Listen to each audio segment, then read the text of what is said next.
se duke qenë mësues, duhet të përgatit që për të nesmen. Punën nuk mbaronte në orën 1 caktë. Nuk mbaronte, unë rria edhe deri vonë, kisha raste që rria deri vonë edhe 10 edhe 11, sepse kishe do përgatit që, pavarësisht se ne i përsisim disa herë dhe ashtu, po unë isha i prirur. Që tani sot studiet mund t'i bësh me kompjuter, a? Unë isha i prirur. Ta mendosh se ka ndryshuar teknologjia.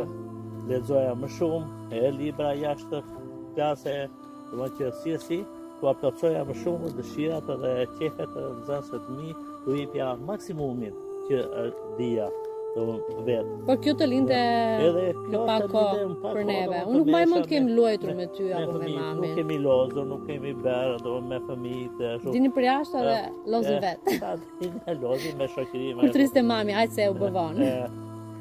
Kështu që duke qenë mësues, unë kam kushtuar më shumë kohë në mësueslëku të punës time. Pra këshilla jote është mos i kushtosh shumë karrierës, por të kushtoj familjes, sa po kuptoj? Duhet i kushtoj më shumë ashtu karrierës, po.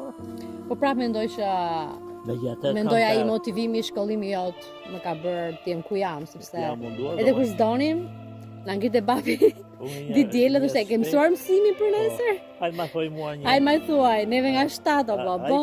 Dhe kurse kishim mësuar, na mbante deri në atë vend derisa ta mësonin. Derisa mësoj sa ta përsërisim. Trama fëmijërie. Tani doja domethënë që të fëmijët e mi të ishin më shumë se sa unë, domethënë të mësonin më shumë se sa kisha mësuar, sepse